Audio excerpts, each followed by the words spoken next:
제가 이 화면을 보고 강의를 진행해야 될 것 같아서 이런 방식, 이렇게 서서 진행을 하도록 하겠습니다. 네, 앞에 교회사적 관점에서 또 이 기독교 법률가적 관점에서 한국 교회의 정치 참여 문제를 말씀하셨는데, 저는 교회론의 관점에서 이 정치 참여 문제를 어떻게 볼 것인가 하는 주제로 말씀드리도록 하겠습니다. 네 가지 주제를 가지고 이렇게 생각을 해볼 텐데, 첫째는 이제 교회란 무엇인가를 간단히 정리를 하고, 두 번째는 유형교회와 국가의 특성 차이를 잠깐 말씀드리고, 세 번째로 우리가 법에 주목해야 되는 이유가 뭐냐를 말씀드리고, 네 번째는 기독교 신앙과 좌파 정치 이념이 양립할 수 있느냐 하는 문제를, 현실적인 문제를 말씀드리도록 하겠습니다. 먼저 교회란 무엇인가를 생각을 해보겠습니다. 근데 교회란 무엇인가에 대해서 얘기하려면 또 많은 지면이 필요한데, 여기서는 핵심만 간단히 추격을 했습니다. 우선 교회는 부름을 받고, 하나님의 부름을 받고, 그래서 이제 부른다는 말이 히브리어로 카할이라고 되어 있고, 헬라어로 에클레시아, 에크라는 말은 뭐뭐로부터라는 뜻이고, 클레시아라는 말은 칼레오, 이 부르다, 이 콜이라는 말이 있죠, 영어에. 그것이 이제 칼레오라는 헬라어에서 나온 동사인데, 영어 동사인데, 이 칼레오, 부르다. 그래서 뭐뭐로부터, 세상으로부터, 사탄의 권세에 사로잡힌 상태로부터 하나님으로부터 부름을 받고 믿음을 통해서 새로운 하나님 그리스도의 은혜의 공동체로 부름을 받은 자들, 받았다. 그런 의미가 이제 카할과 에클레시아에 동시에 히브리어로는 카할, 헬라어로는 에클레시아에 들어 있습니다. 이렇게 해서 이제 부름을 받고 사탄의 세력하에 권세에 장악되어 있던 그런 상태로부터 그리스도를 믿음을 통해서 하나님의 부름을 받고, 말하자면 그리스도의 은혜와 생명의 왕국으로 영역 이동을 한 그런 신자들을 가리키죠. 그렇게 해서 부름을 받고 특정한 장소에 모인 신자들의 모임, 그래서 이제 이 특정한 장소에 모인 신자들의 모임을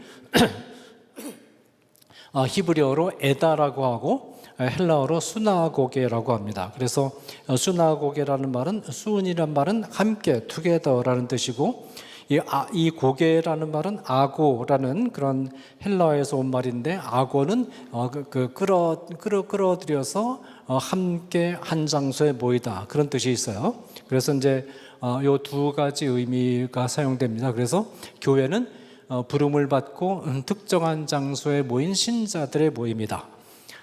그런데 이제 여기 수나고게, 이 카할이 에클레시아에 해당되는 단어이고 번역어이고, 그 헬라어 번역어이고, 에다는 수나고게에 해당하는 헬라어 번역어인데, 여러분들 신약 성경을 읽어보시면 수나고게라는 말이 신약시대의 교회를 가리키는 용어로 전혀 사용되지 않고 있음을 아실 수 있게 됩니다. 왜냐하면 이 수나고게라는 말이 사실은 중간기 시대에 유대교가 등장하면서 유대교의 회당을 가리키는 고유명사로 완전히 정착이 되어버렸어요. 그래가지고 이 수나고게라는 단어를 신약시대의 교회를 뜻하는 단어로 사용하기가 굉장히 어려워졌습니다. 그래서 신약 성경에 보면 교회를 가리키는 용어로서 시나고게가 사실 실종이 되어버렸어요. 그래서 에클레시아만 주로 사용이 됐고, 우리가 생각하는 이제 교회는 영어로 철치 아닙니까? 철치인데, 이거는 히브리어나 헬라어 원문하고는 전혀 상관이 없는 단어입니다. 이 철치는 이 독일어로 키르헤라고 하고 네덜란드어로 깨르크라고 하는데, 이 키르헤나 깨르크는 그 기원이 카할도 아니고 에클레시아도 아니고 에다도 아니고 수나고게도 아닙니다. 이것은 어디에서 나온 말이냐면 헬라어에 퀴리오케라는 단어가 있습니다. 이게 퀴리오스라는 말은 주님이라는 뜻이죠. 주님에게 속한이라는 단어로부터 유래한 게 바로 키르헤입니다. 그리고 키르헤이고 이 키르헤이가 이제 게르크 영어로 처치로 그렇게 번역이 된 겁니다. 그러니까 이 처치라는 단어는 헬라어 원어, 히브리어나 헬라어 원어하고는 전혀 상관이 없는데 그렇다고 해서 의미가 틀렸냐? 그렇지 않습니다. 왜냐하면 이 주님께 속한 공동체라는 의미도 좋은 의미거든요. 그래서 그렇게 이제 그 용어가 형성이 됐다라는 말씀을 좀 드리겠고, 자, 그 다음에 이제 유형교회와 무형교회, 현세 안에서 가시적인 형태로 실제 하는 신자들의 모임을 유형교회라고 합니다. 눈에 보이니까.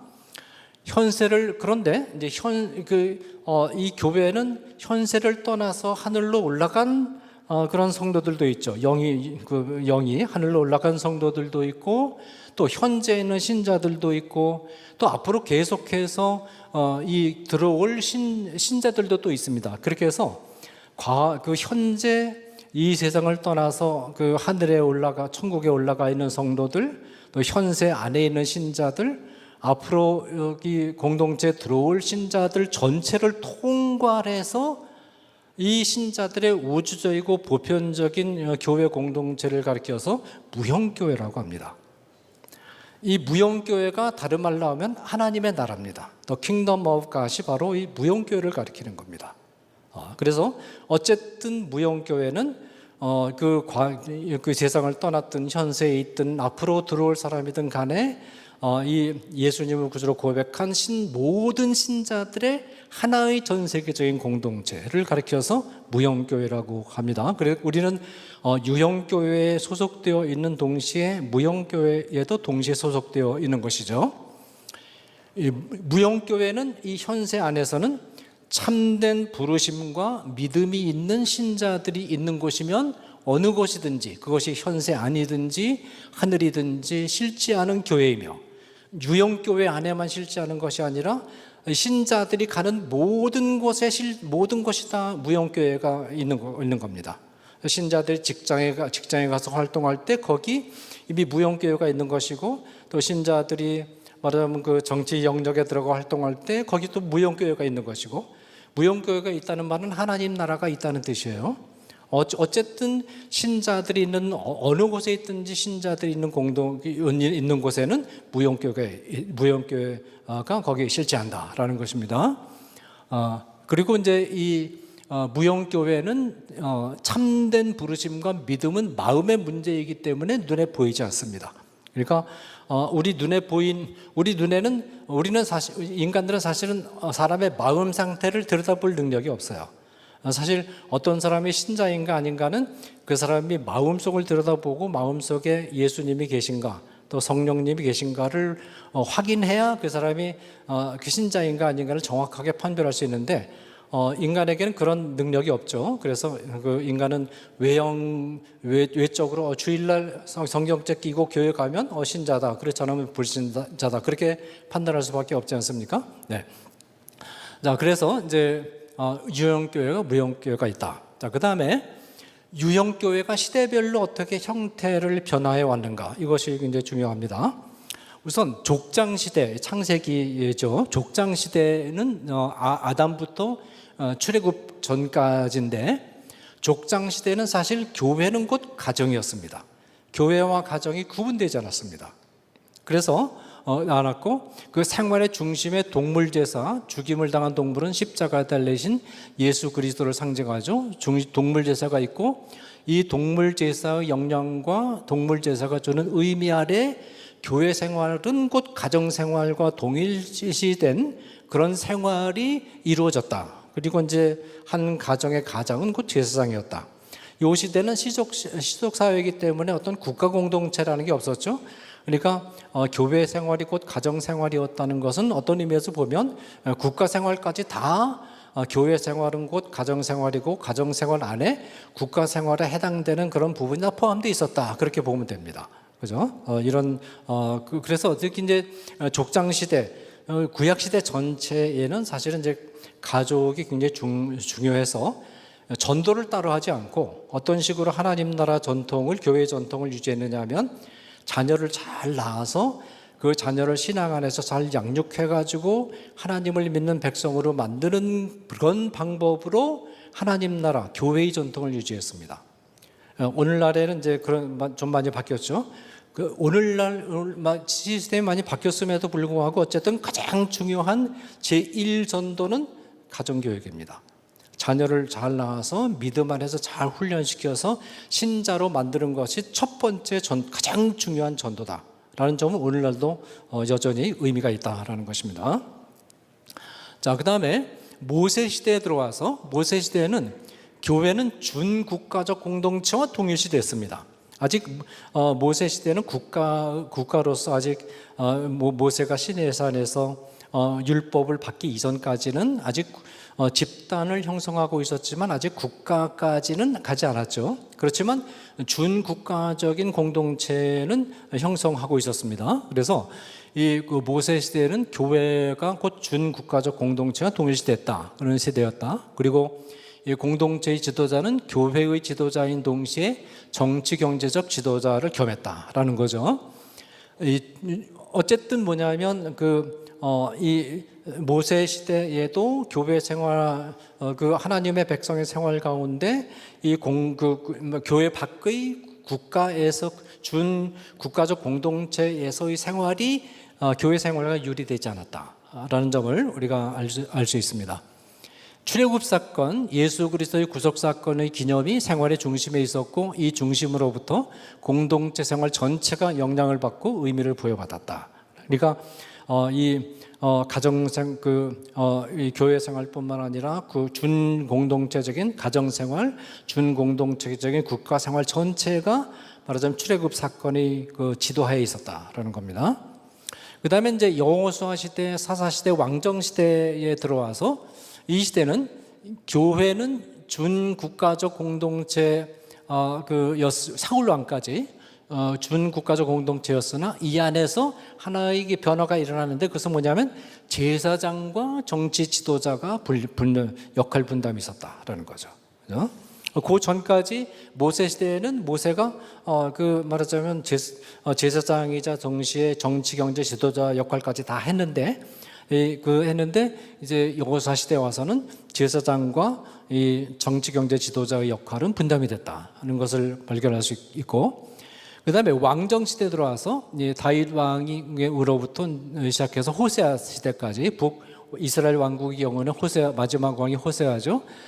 유다 왕국은 므낫세인데, 왕정 시대는 이제 왕정 국가로서의 국가 형태가 본격적으로 갖추어졌죠. 이 왕정 시대에는 국가는 곧 교회였습니다. 국가가 그리고 이제 이 안에서 제사장과 정치 지도자와 선지자의 또 하나의 그 이전 시대와 다른 점은 선지자가 따로 분리돼 나갔다. 그래서 왕과 제사장과 선지자가 이 삼직의 분리가 이루어졌었다라는 겁니다. 그러다가 신약 시대에 들어와서는 신약 시대에는 교회와 국가, 이 국가라고 할 때는 국가로 상징되는 교회 밖의 모든 생활 영역을 사실은 암암리에 포함하고 있다, 그렇게 보면 돼요. 교회와 국가로서 교회와 국가가 완전히 이제 시스템상으로 분리됐습니다. 그래서 이제 여기서 정교 분리라는 그런 말, 아까 이제 정교 분리라는 말이 정확하지 않다, 그런 말씀 우리 전윤성 변호사님께서 말씀하셨는데 굉장히 중요한 지적을 하셨다고 봅니다. 저도 이제 국교 분리라고 바꿔야 되겠어요. 네, 그렇게 여러분들이 글씨로 이렇게 바꿔 써주시면 되겠습니다. 국교 분리가 이루어졌고, 그러면 문제는 교회 밖의 생활 영역인 국가는 교회와 완전히 무관한 영역이 됐느냐? 그렇진 않습니다. 신자는, 이게 굉장히 중요한 포인트입니다. 족장 시대부터 왕정 시대까지 유형교회 안에서만 생활했습니다. 왜냐하면 가정이 곧 국가였고, 가정이 곧 교회였고, 국가가 곧 교회였기 때문에. 그러나 신약 시대에는 유형교회와 더불어 유형교회의 영역에서도, 유형교회 밖의 영역에서도 신자들이 생활하게 됐다. 그죠? 그 이전에는 그냥 교회가 꼭 가정이고 교회가 꼭 국가니까 구분이 안 됐어요. 근데 신약시대 들어와서는 교회와 국가가 완전히 구분이 됐습니다. 그래서 신자들은 유형교회 안에 살면서 동시에 말하자면 국가 안에서도 살게 됐다라는 것입니다. 그러나 교회 밖의 생활 영역, 그 국가는 유형교회로부터는 벗어났지만 무형교회로부터 벗어난 것은 아닙니다. 그렇죠? 유형교회로부터는 벗어났지만 무형교회 여전히 무형교회 안에 있습니다. 그런 의미에서 무형교회라는 의미에서 여전히 신약시대에도 교회 안에 국가가 있다라는 것입니다. 신약시대의 신자는 무형교회의 신자로서 두 생활 영역에서 삽니다. 신자는 무형교회의 신자로서 유형교회 안에서 살며, 그죠? 동시에 무형교회의 신자로서 국가로 대표되는 교회 밖의 생활 영역에서 산다라는 겁니다. 어쨌든 다 교회 안에 있습니다. 교회 안에 있다는 점에 있어서는 차이가 없다라는 거죠. 족장시대, 모세시대, 왕정시대, 신약시대의 교회가는 한 가지 공통점이 있습니다. 그것은 교회 형태가 아무리 변해도 신자는 무형교회의 신자로서 유형교회 가정 국가 안에서 곧 삶의 전 영역 안에서 생활한다라는 겁니다. 그죠? 공통점이죠? 네. 이 관점은 종말이 날까지 신자들에게 주어진 영구적인 생활 패턴입니다. 족장시대, 모세시대, 왕정시대에는 교회와 가정 혹은 국가의 구분이 없었는데 신약시대의 교회가는 교회 생활과 국가의 영역이 구분됐습니다. 구분됐다는 말은 뭐냐면 특성의 차이가 있다. 유형교회의 생활의 특성과 국가에서의 생활의 특성의 차이가 있다는 얘기입니다. 차이는 있지만 그러나 다 교회 안에 있다라는 겁니다. 자, 그것은 이제 다음에 이렇게 그림으로 교회는 족장 시대에는 유형교회가 곧 가정이었는데 역시 무형교회 안에 다 소속되어 있죠. 왕정 시대는 유형교회와 국가가 동일시되는데 역시 무형교회 안에 있고 신약 시대에 들어와서 유형교회와 국가가 구분됐지만 그러나 신자는 여전히 무형교회 안에 있다. 국가도 무형교회 안에 있고 말하자면 유형교회도 무형교회 안에 있다. 신자는 유형교회에서 살든지 국가 안에서 생활하든지 무형교회 안에 있다. 즉 하나님 나라 안에 있고 따라서 하나님 나라의 원리에 따라서 유형교회 안에서도 살아야 되고 국가 안에서도 살아야 된다라는 겁니다. 그런데 왜 이렇게 유형교회와 국가가 구분되느냐? 신자가 유형교회 안에 살 때의 생활 원리와 특성과 국가 안에서 생활할 때의 생활 원리가 특성이 다르다는 겁니다. 그렇죠? 자, 그래서 이제 유형교회와 국가의 특성 차이를 알아보는 게 이제 필요하겠죠. 모세의 율법에 보면 상극으로 보이는 두 명령이 모두 제시되어 있습니다. 하나는 레위기 19장 18절입니다. 원수를 갚지 말며 동포를 원망하지 말며 내 이웃 사랑하기를 내 자신과 같이 사랑하라. 나는 여호와니라. 여러분, 사랑의 대강령의 두 번째 강령이죠. 사랑의 대강령은 예수님이 창조하신 게 아닙니다. 이미 모세율법 안에 다 있는 거를 예수님이 그냥 뽑아서 한 곳에 모아놓으신 것 뿐이에요. 자, 요 명령이 있어요. 이 명령은 나에게 악을 행한 자를 무한 용서하라는 명령입니다. 다른 하나는 생명에는 생명으로, 눈에는 눈으로, 이에는 이로, 손에는 손으로, 발에는 발로라는 회화적 언어로 표현된 명령으로서 동해보복법으로 알려진 명령입니다. 여러분, 사랑의 대강령도 모든 시대의 모든 기독교인들이 보편적으로 준수해야 될 생활 원리입니다. 동시에 동해보복법도 모든 시대의 모든 기독교인들이 보편적으로 준수해야 될 보편적인 원리입니다. 동해보복법은 이제 신약시대가 됐으니까 이제 폐기됐다. 그건 잘못된 이원론적이고 루터주의적이고 세대주의적인 해석입니다. 오늘날도 그러니까 모세시대의 이 두 원리가 동시에 필요했다는 것은 동시에 모세율법의 두 원리가 동시에 등장하고 있다는 것은 하나님의 백성이 살아가기 위해서는 두 원리가 같이 필요하다는 얘기예요. 오늘날도 마찬가지입니다. 사랑의 대강령과 동해보복법이 같이 필요한 겁니다.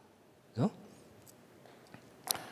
자, 이 동해보복법이라는 것은 한마디로 말하면 공정성의 원리입니다.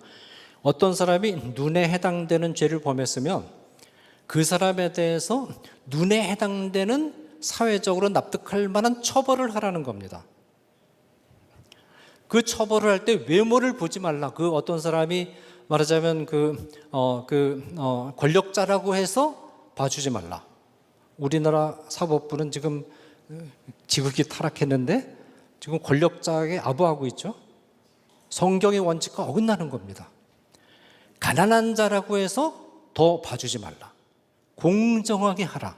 이것은 사법의 원칙입니다. 법관들이 사법의 원칙에서 떠나면 타락하는 겁니다. 심각하게 타락하는 겁니다. 우리나라 사법부는 심각하게 지금 타락하고 있어요. 그리고 이 동해보복법과 정반대되는 법의 원리가 말하자면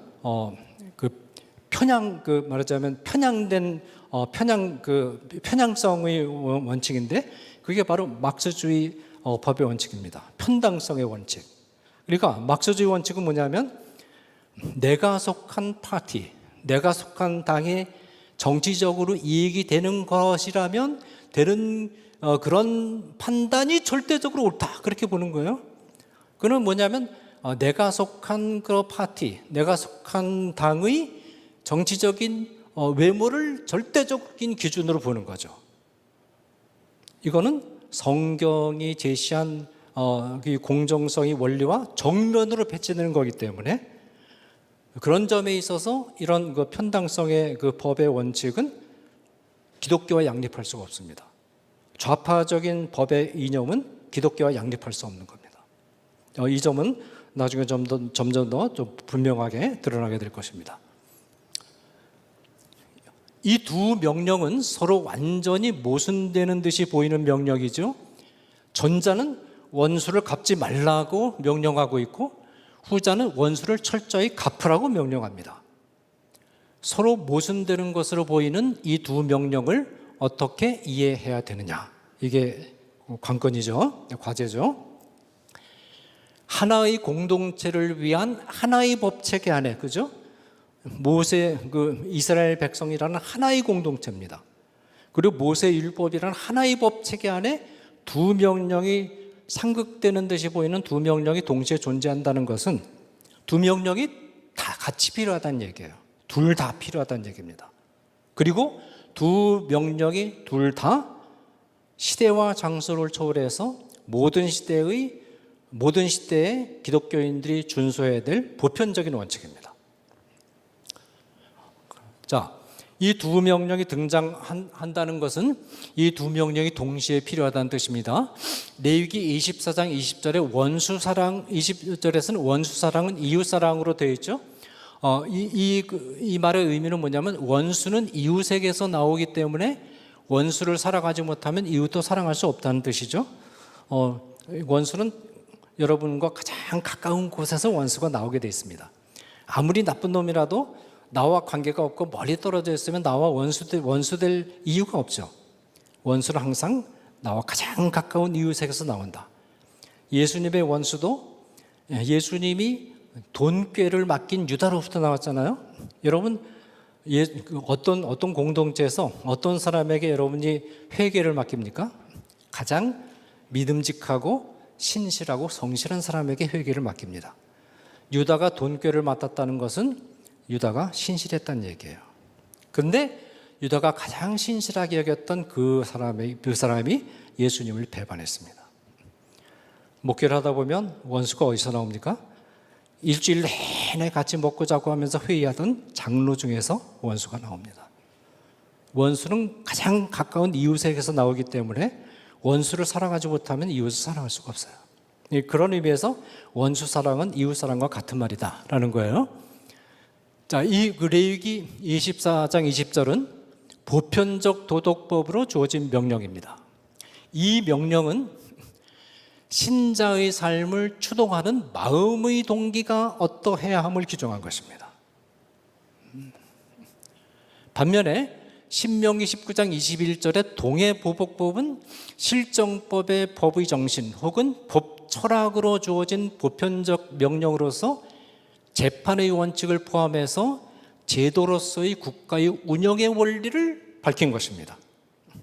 모든 국가는 동해보복법에 따라서 운영되어야 됩니다. 모든 재판은 동해보복법에 따라서 이루어져야 됩니다. 여기서 떠나면 반기독교적인 것이 되는 거예요. 중간지대는 없습니다. 여기서 떠나서 편당적으로 판결하면 반기독교적입니다. 기독교와 양립할 수가 없습니다. 그건 사탄적인 것입니다. 그런 판결은. 자, 유형교회는 인간의 마음의 영역에서 영혼의 구원과 죄악을 제어하기 위해서 설립된 예배 공동체입니다. 따라서 유형교회는 원수사랑과 이웃사랑의 원리에 따라서 운영되어야 되죠. 반면에 국가는 법적 강제력으로 공동체를 운영하며 죄의 세력을 제어하며 재판을 시행하는 소명을 수행하는 기관입니다. 국가는 법적 강제력으로. 그러니까 이 유형교회는 마음을 도덕적으로 영적으로 설득해서 죄악의 세력을 제어하는 그런 소명을 수행하고, 국가는 법적 강제력을 동원해서 죄악의 세력을 제어하는 역할을 수행하는 기관입니다. 따라서 국가는 신명기 19장 21절에 동해보복법의 원리를 구현해야 됩니다. 영원하고 우주적이고 온 세상에 편지하는 무형교회의 신자의 소명은 유형교회에서는 원수사랑, 이웃사랑을 수행하는 것으로 나타나야 되고, 교회에서는 아무리 죄를 범했어도 다 용서하고 사랑으로 품고 포용하고 위해서 기도하고 그래야 됩니다. 교회는 평화주의를 추구해야 됩니다. 국가의 영역에서는 동해보복법의 원리를 수행하는 것으로 나타나야 됩니다. 어떤 장로가 교회에서 굉장히 믿음도 좋고 아주 후덕하고 또 사랑이 많은 장로입니다. 그래서 어떤 실수를 많이 해도 다 용서하고 용납하고 사랑으로 포용하는 그런 역할을 잘 해줍니다. 그러면 교인들로부터 존경을 받죠. 근데 이 판사가 재판석에 딱 앉아서 재판을 하는데 이렇게 보니까 죄수가 사람을 죽인 죄수가 들어왔는데 너무 안 된 겁니다. 안 됐어요. 너무 안 됐어가지고 이 사람을 무죄 석방시켰다. 그러면 이 판사가 정말 후덕한 판사로 칭송을 받을까요? 아닙니다. 이 판사는 판사로서의 자격이 없는 판사로 호되게 혼이 날 겁니다. 그리고 판사복을 벗어야 될 겁니다. 교회의 영역에서는 사랑을 베풀고 죄인을 포용하고 죄를 용서하는 그런 장로로서 역할을 하더라도 재판자의 자리에 앉으면 이제는 생활 원칙이 달라져야 됩니다. 동해보복법을 딱 생각하면서 그 사람이 죄를 범했으면 범한 죄에 대해 엄정하게 추상과 같은 판결을 내리는 그렇게 해야 이 사람이 제대로 역할을 수행하는 겁니다. 네. 그래서 이것은 무형교회의 회원이 현세 안에서 살아가는 동안 수행해야 될 이중적 의무다라는 거죠. 유형교회와 국가는 죄악의 세력에 대항해서 싸우는 공통의 소명을 가집니다. 유형교회는 영적이고 도덕적인 방법으로 죄악의 세력에 대항해서 싸웁니다. 이 말의 의미는 기도와 말씀 선포를 통해서 싸운다는 뜻이죠. 그러면 유형교회는 유형교회 안에 있는 죄악의 세력에 대항해서만 싸우는가? 그렇지 않습니다. 그렇지 않고 유형교회는 교회의 영역뿐만 아니라 국가의 영역을 포함한 삶의 전 영역에서 활동하는 죄에 대항해서 기도와 말씀 선포와 도덕적 권고를 통해서 싸웁니다. 죄라는 게 어떻게 교회 안에만 한정이 됩니까? 죄라는 건 영역이 없어요. 그냥 온 사회 안에 퍼져 있습니다. 이거 건드리면 다 연결이 됩니다. 그러니까 도덕적인 차원과 영적인 차원에서 전부 다루지 않을 수 없어요. 이 국가 영역을 포함한 이 사회 안에 편만에 있는 죄의 영역을 전부 다 대상으로 삼지 않을 수 없어요. 그러니까 국가 영역에서 잘못하고 있으면 도덕적으로 설교나 성명서를 통해서 권고해야 됩니다. 비판해야 됩니다. 그리고 역시 위에서 기도해야 되고 그렇게 해야 되는 거죠. 네. 교회는 국가의 영역이 동해보복의 원칙인 공정성의 원리에 따라서 운영되고 있는가를 긴밀하게 살피고, 교회가 국가가 일을 제대로 하고 있느냐 못하고 있느냐 살필 때 사랑의 원칙에 따라서 국가가 일을 제대로 하고 있느냐 못하고 있느냐를 따지면 안 됩니다. 국가는 그런 일을 하는 단체가 아니에요. 왜 국가가 그렇게 잔인하냐?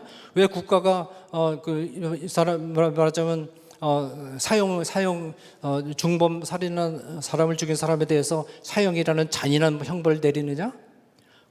그 사랑의 원칙에 어긋나는 것이 아니냐? 그렇게 교회가 국가를 향해서 질타하면 안 됩니다. 국가는 국가에게 주어진 행동 원칙이 있어요. 국가에게 주어진 행동 원칙에 따라서 행동하고 있는가를 살펴서 그 원칙에 따라서 교회는 판단을 해야 되는 겁니다. 근데 이 진보주의적인 진영이 이거 막 섞어요. 그래서 국가가 당연히 말하자면 심각한 흉악한 범죄에 대해서 사형을 집행해야 되는데도 그 국가가 인권을 침해하고 그 국가가 원수도 살아가라는 그 원리를 어기면서 이 사형이라는 잔인한 형벌을 내린다. 그렇게 비판합니다. 이건 영역을 혼동하는 거예요.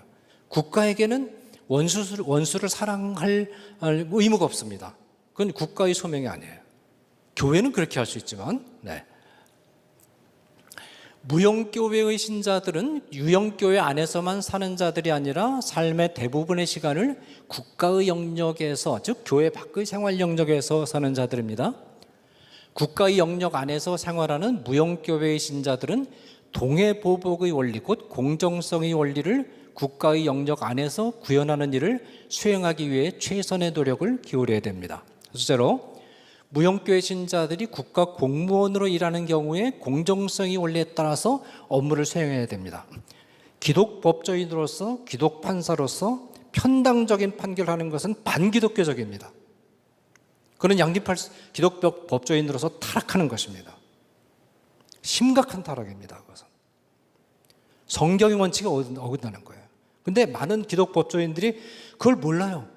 편당적인 판결을 하면서도 이게 정경의 판결의 원리와 정면 대적하는 것이라는 걸 모릅니다.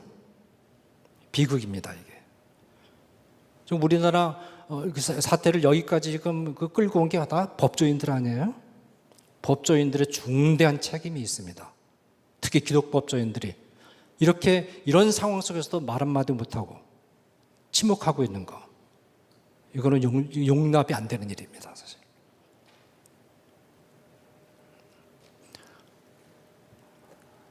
둘째로 국가의 공무원들, 국회의원, 행정수반, 행정부 관리, 재판관들이 공정성의 원리를 구현하지 않을 경우에 이에 시정을 요구할 수 있어야 되며, 시정에 응하지 않는 경우에 합법적인 법적 강제력을 동원해서 시정하는 노력을 기울여야 되겠죠.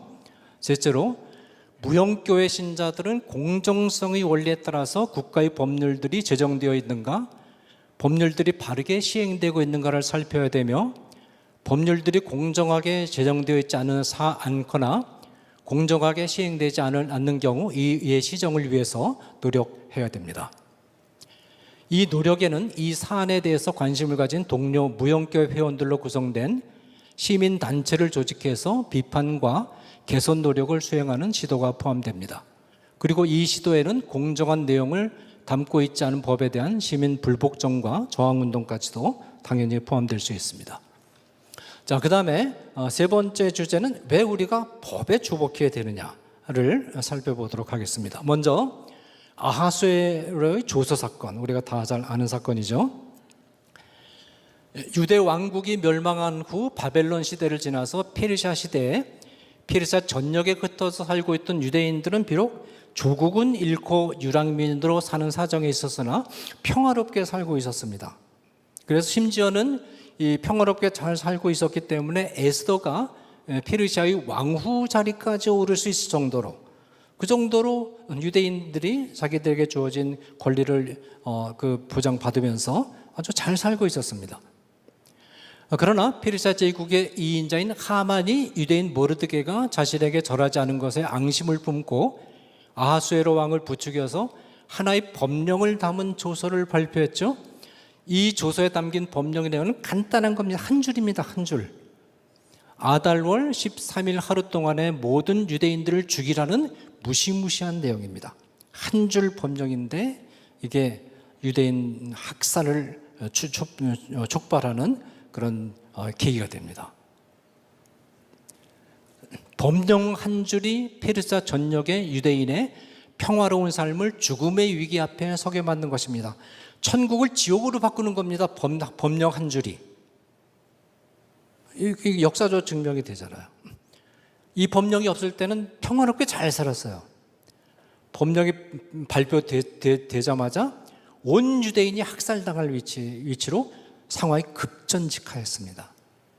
법령 한 줄이 사회를 천국에서 지옥으로 바꿔버립니다. 무시무시한 겁니다. 이 법이라는 게. 이 법령을 폐기하지 않고는 유대인의 대량 살육을 막을 길이 없습니다. 절대절명의 위기에서 모르드게의 권고에 따라서 에스더 왕후는 왕후 폐위와 죽음을 각오하고 왕 앞에 나갔고 뱀같이 지혜로운 탁월한 정치적 감각을 유감없이 발휘해서, 여러분 이 정치를 어떻게 하느냐를 배우려면 에스더를 잘 읽으면 됩니다. 에스더가 굉장히 탁월한 정치인이에요. 하만의 위세가 그 하늘을 찌르는 그런 상황 속에서 하만이 전혀 눈치채지 못하게 마지막까지 말하자면 작전을 잘 전개해가지고 한 방에 그냥 하만을 딱 꺾어버리는, 이건 어마어마한 정치적 능력입니다. 그러니까 정치를 하려면 에스더서를 반드시 필독하시고 나가면 아마 되실 겁니다. 법령 하나가 유대인 전체의 운명을 좌우했던 것입니다. 이 사건은 기독교인들이 국가가 제정하는 법에 관심을 기울이고 모니터링을 게을리하지 않으며 악한 법령이 제정되고자 하는 경우 때로는 사력을 다해서 막아야 하는 이유가 무엇인가를 보여줍니다. 지금 좌파 세력은 이렇게 데모하는 거 하지 않습니다. 할 필요가 없어요. 좌파 세력은 법조계를 다 장악해가지고 법을 바꿉니다. 법 하나 바꾸면 세상이 바뀌는 거예요. 조용히 일하고 있습니다. 우리는 수만 명, 수십만 명 모여가지고 거리에서 막 떠들죠? 사실 별 효과가 없어요. 좌파 세력은 그거 안 합니다, 이제는. 조용히 법조계 핵심 자리에 딱 들어가서 아무도 모르는 가운데 법안 만들어요. 그러니까 슬쩍 발의합니다. 통과되면 세상이 바뀌는 거예요.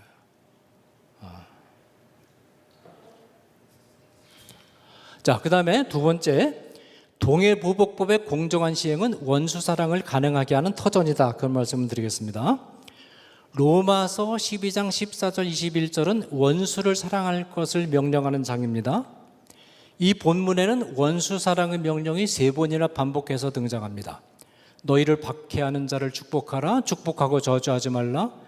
아무에게도 악을 악으로 갚지 말고 내 원수가 주려거든 먹이고 목마르거든 마시게 하라. 그러면 이 명령은 원수를 갚지 말라는 명령인가? 그렇지 않습니다. 본문은 원수는 반드시 갚아야 한다는 것을 전제하면서 원수 갚는 방법을 가르쳐 주는 겁니다. 그것은 친히 갚지 말고 하나님의 진노하심에 맡기는 것입니다.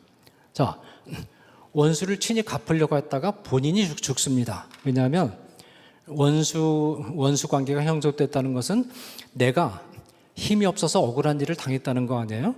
동해보복법에 원리하면 원수를 갚아야 되는 겁니다. 그래야 정상적인 상태로 회복이 되죠. 그런데 내가 원수 갚는 일을 당했다는 것은 왜 당했느냐? 내가 힘이 없어서 당한 거예요. 힘이 없는 사람이 원수 갚는다고 나섰다가 상대방이 힘이 센데 나섰다가 더 당합니다. 원수를 갚을 수가 없어요. 원수라는 건 힘이 있어야 갚는 건데. 그래서 하나님께서 친히 갚지 말라. 네가 갚아가지고는, 네가 갚으려는 시도를 해가지고는 안 되고 너만 더 죽는다. 그러니까 네가 친히 갚지 말라, 이겁니다. 원수 갚는 것이 부당해서 갚지 말라는 게 아니에요. 원수는 반드시 갚아야 되는데 너는 갚을 수 없어. 네 힘 가지고는 안 돼. 다른 누구에게 맡기냐? 나에게 맡겨. 내가 해결할게. 원수 갚는 일이 악한 일이라면 하나님이 직접 맡으시겠습니까? 원수는 반드시 갚아야 됩니다. 그죠? 동해부 복보의 원리에 따라서. 하나님이 사용하시는 원수 갚는, 그러면 원수 갚는 방법을 하나님께 맡기는데 하나님이 원수를 갚아주시는 방법이 여러 가지인데 그 중에 하나가 뭐냐면 본문 로마서 13장 1절 6절에 있는 것처럼 하나님이 세우신 국가기관을 통해서 법적 강제력을 이용해서 공정성 원리에 따라서 재판함으로써 원수를 대신 갚아주는 겁니다. 그래서 이제 그 원수를 갚지 말라는 명령이 로마서 12장 14절에서 21절에 나오고 바로 이어서 그 말하자면 국가의 소명, 국가에 관한 원명이 로마서 13장 1절도 나오는 겁니다. 그런데 이 본문은 로마서 13장 1절 6절은 두 가지 의미에서 정당한 부당한 정치 권력에 대한 강력한 저항을 시사하는 본문입니다. 여러분이 로마서 13장 1절 2절을 읽을 때 무조건 위에 있는 권세에 순종하라는 그렇게 해서 마치 권력에 아부하는 것을 명령하는 것처럼 여러분들이 본문을 읽으셨죠? 그건 본문을 잘못 읽는 겁니다. 이 본문 그런 본문이 아니에요. 자, 정치 권력의 이 본문이 강조하고자 하는 첫 번째 포인트는 정치 권력의 원천은 하나님이다라는 걸 선언하는 겁니다. 바울은 13장 1절에서 국가를 포함해서 모든 권력기관들은 하나님으로부터 난 것이라고 말을 하면서 복종해야 됨을 말합니다. 모든 권력기관은 다 하나님께로 난 겁니다. 로마 제국이든 어떤 제국이든 간에 통상적으로 신자가 권력기관에 맹종할 것을 명령하고 있는 본문으로 잘못 알려져 있는 이 본문이 신자의 강력한 국가기관에 대한 저항의 근거가 된 본문입니다. 이 본문이 사실은. 이 본문 때문에 로마 제국 시대의 기독교인들이 순교했습니다. 왜 그렇습니까? 로마 정부는 정치 권력이 황제로부터 나온다고 봤어요. 황제가 정치 권력의 기원으로 봤습니다. 그 결과 황제가 신격화됐습니다. 그러나 본문은 정반대로 로마 정부의 정치 권력이 황제에게서 나오는 것이 아니라 하나님으로부터 나오는 것이다. 그렇게 말합니다. 황제의 권력 네게 아니야. 네게 아니고 하나님이 너에게 위임한 거야. 그렇게 말하는 겁니다. 로마 정부의 정치관, 권력관과는 정반대되는 권력관입니다. 이는 황제가 권력의 원천임을 부정하는 것이며 황제의 정치 권력도 하나님으로부터 온 것이므로 황제도 하나님께 복종해야 되며 자기 자신의 법이 아닌 하나님의 법에 따라 통치해야 함을 말하는 겁니다. 로마서 13장 1절은 로마 황제의 신성화를 거부하는 저항의 본문이었고 로마 제국이 처음에는 기독교인들에 대해서 비적 관용 정책을 폈죠.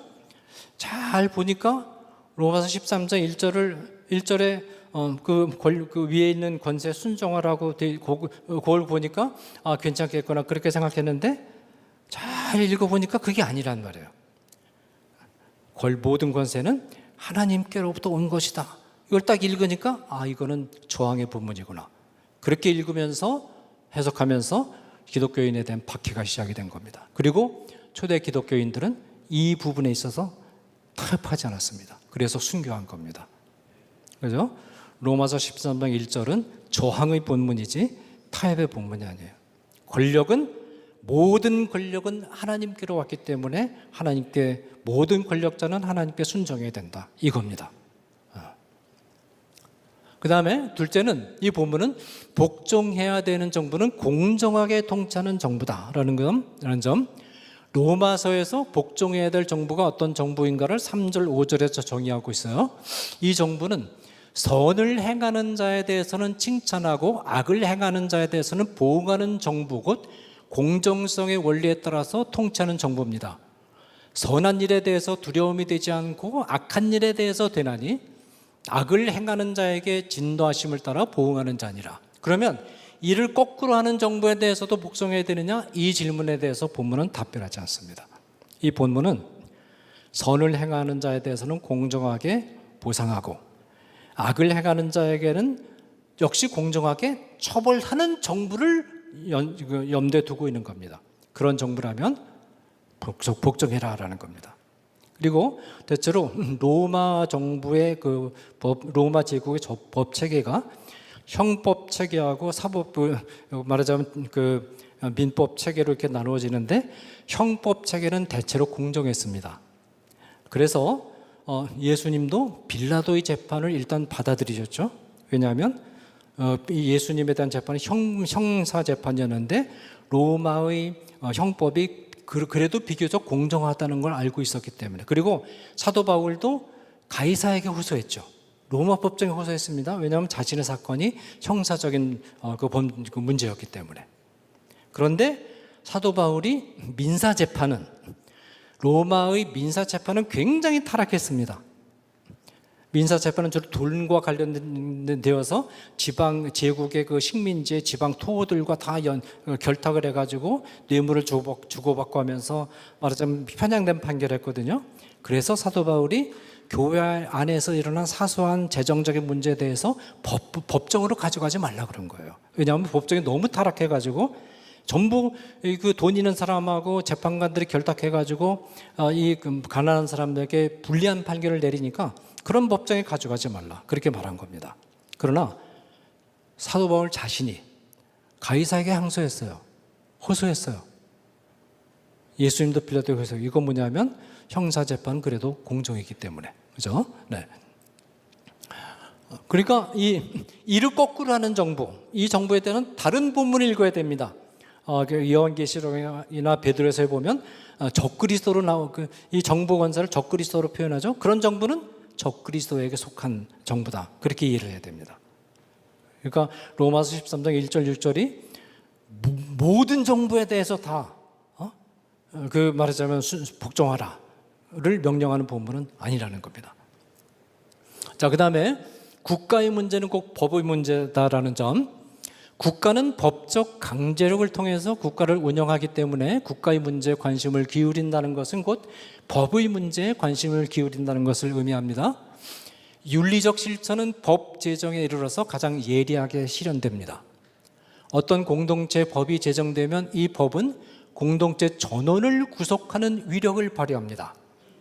공동체가 커질수록 법의 위력은 배가 되죠. 100명의 공동체가 제정한 한 줄 법령은 100명을 구속하고 1000명의 공동체의 한 줄 법이 제정되면 1000명이 구속받습니다. 5천만 명의 공동체의 한 줄 법이 제정되면 5천만 명이 구속받는 무시무시한 위력을 발휘합니다. 그래서 사람들이 대통령이 되려고 하는 겁니다. 대통령이 딱 돼가지고 법령 하나 딱 선포하니까 5천만 명이 자기가 선포한 법령에 따라서 딱딱 움직이고 영향을 끼치거든요. 이게 권력의 맛입니다. 그 권력의 맛에 한번 맛을 들이면 떼지 못하는 거예요. 그래서 이 권력을 사람들이 다 이렇게 추구하는 겁니다. 이 법의 힘 때문에. 그 법의 힘, 권력자라는 게 결국 법을 제정하거나 선포하는 능력이 있잖아요.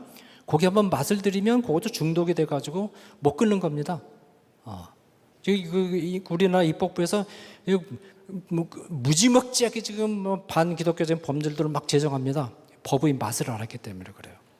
한번 법을 제정해서 통과시키면 어떤 위력을 가지고 있는, 위력을 발휘하는가를 알기 때문에 거기에 중독이 되는 겁니다. 이 사람들이. 법령이 부당하고 악하다는 사실이 명확하게 드러날 때 어떻게 해야 되느냐? 정부 당국에 법령을 폐기하도록 요구해야 되고, 정부가 법령을 폐기하지 않을 경우에 법령을 폐기하기 위한 합법적인 압력과 저항권을 적극적으로 행사해야 됩니다. 그 다음에 모든 실정법은 하나님의 법에 비추어 비판적으로 검토돼야 된다라는 것.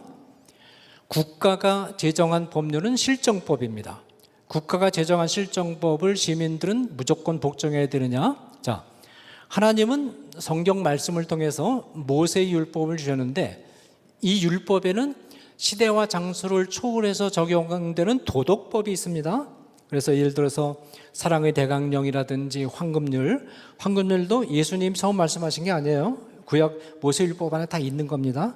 있는 그 조항 내용을 예수님이 요약하신 것뿐이에요. 그다음에 10계명 성윤리 관련 계명도 보편법에 포함됩니다. 그 특성상 그것은 얼마든지 논증할 수 있는데 여긴 그런 자리가 아니니까 그거는 생략하겠습니다. 예수 그리스도께서 이런 도덕법이 있고, 또 하나는 예수 그리스도, 이 도덕법은 시대와 장소를 초월해서 모든 시대의 모든 기독교인들에게 보편적으로 적용되는 그 법체계입니다. 예수 그리스도께서 오셔서 구속사역을 완성하신 후에는 문자적으로 적용되지 않은 의식법이 있고, 그리고 이스라엘 백성들의 정치 경제 생활을 위한 시민법, 실정법을 주셨습니다. 그런데 이 실정법, 그래서 모세율법은 도덕법과 의식법과 실정법으로 구성되어 있는데, 이 실정법은 이스라엘 백성들만을 위한, 어쨌든 이스라엘 백성들도 그 팔레스타인의 어떤 지역에서 살아가려면 그 정치 경제적 공동체를 이뤄야 되겠죠. 그러면 헌법이 필요한 겁니다. 그래서 모세율법 안에는 이스라엘 백성들이 그 정치 경제적 공동체를 운영하는 데 필요한 헌법 내용이 들어가 있어요. 그 부분을 이제 실정법으로 정리할 수 있습니다. 자, 그런데 이 실정법은 이스라엘 백성들만을 위한 헌법이기 때문에 시대가 다르고 지정학적 위치가 다른 정치 경제 공동체에는 작구적으로 적용되지 않습니다. 다만 실정법이 담고 있는 법의 정신 혹 법 철학인 공정성의 원리, 눈에는 눈, 이에는 이로의 원리, 이 원리는 보편적인 규범적 원리로 작동합니다. 모든 시대의 법 체계는 다 공정성의 원리를 라는 법 철학의 근거에서 제정되어야 됩니다. 그리고 시행되어야 된다라는 겁니다. 하나님은 모든 인류의 마음속에 도덕법을 새겨주셨고, 또 이 도덕법의 근거에서 시대와 지정학적 위치에 맞는 실정법인 헌법을 비롯한 각종 법률들을 제정해서 운영하는 권한을 국가에게 위임하셨는데, 국가의 실정법은 하나님이 직접 제정하신 것이 아니라 국가에게 제정을 위임하신 겁니다. 자, 마음에 기록된 도덕법은 하나님이 새겨주신 거예요. 성경에 기록된 그 도덕법이 하나님이 새겨주신 것처럼 마음에 새겨주신 도덕률도 하나님이 새겨주신 것이지만, 각 나라의 실정법은 하나님이 직접 새겨주지 않았습니다. 인간들이, 법률가들이 만든 겁니다. 도덕법의 원리에 따라서. 그것은 권위에 있어서 그만큼 떨어진다는 얘기예요. 자, 이 말이 가지는 의미는 무엇이냐? 모든 인류의 마음속에 새겨진 도덕법은 인간이 타락한 이후 그 기능이 상당 부분 남아있는 것은 사실이지만 심각하게 오염되고 흐려져서 온전한 기능을 하지 못하게 되었습니다. 왜곡된 도덕법의 터전 위에서 제정되는 국가의 실정법의 보편적 원리인 공정성의 원리를 구현해야 됨에도 불구하고 특정한 권력 집단의 이기적인 야욕을 정당화하는 편당적 법률로 전락하는 때가 많습니다. 따라서 실정법은 첫째로 하나님이 주신 도덕법의 원리들, 둘째로 타락으로 인해서 오염되긴 했지만 여전히 상당히 기능이 남아있는 마음속의 도덕법, 셋째로 실정법의 법의 정신이자 법 철학인 공정성의 원리에 비추어서 비판적으로 점검되어야 되며 잘못 제정되었을 때는 폐기 또는 개정을 위해서 노력해야 됩니다. 실정법은 얼마든지 바꿀 수 있습니다.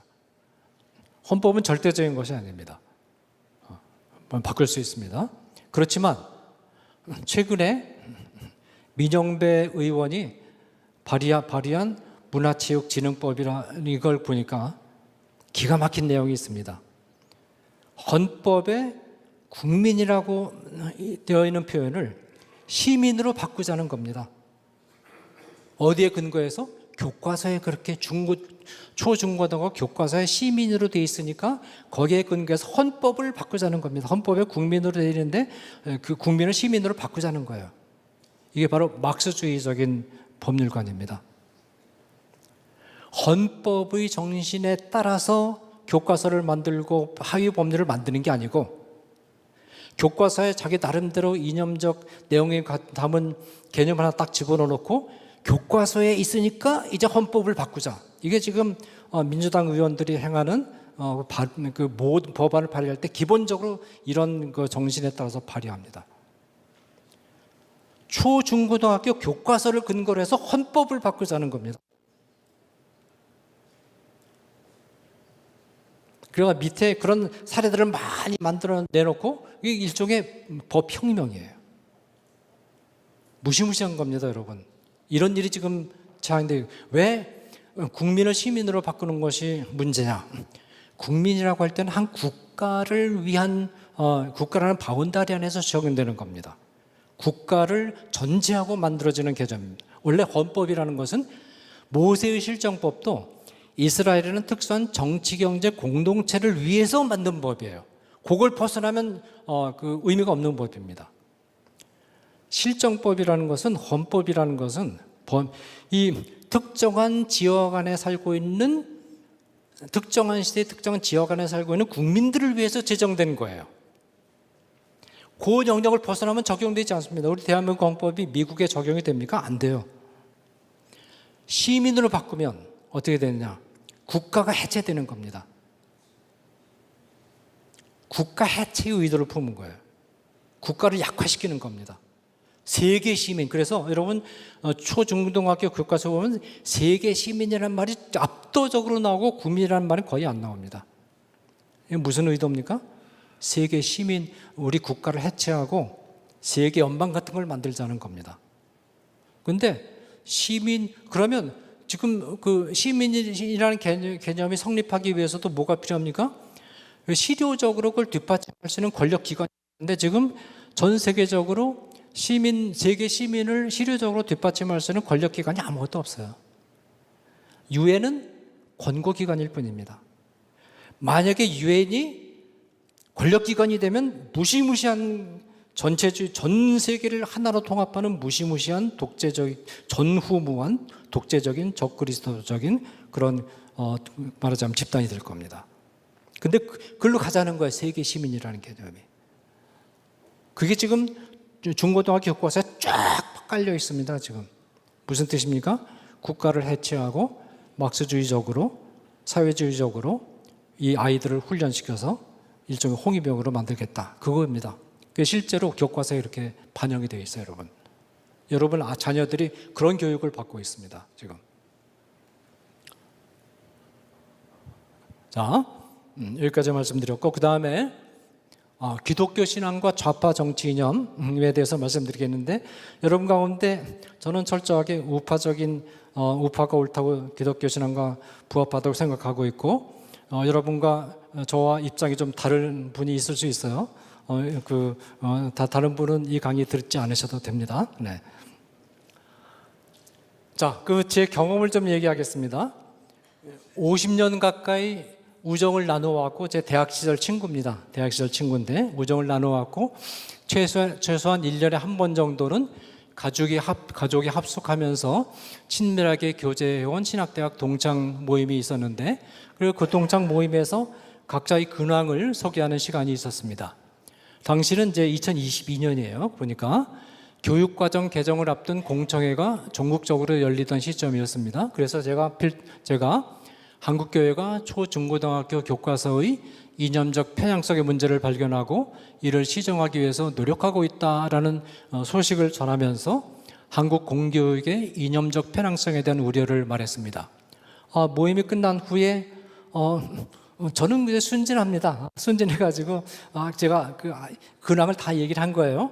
끝난 뒤에 카톡이 왔어요. 카톡을 통해서 이 친구가 갑자기 저를 극우라고 비판하면서, 그래서 무슨 얘기를 하느냐면 이상원 교수가 없는 하늘 아래 살고 싶다. 그런 말을 하더라고요. 내가 그만큼 위대한 사람이었나?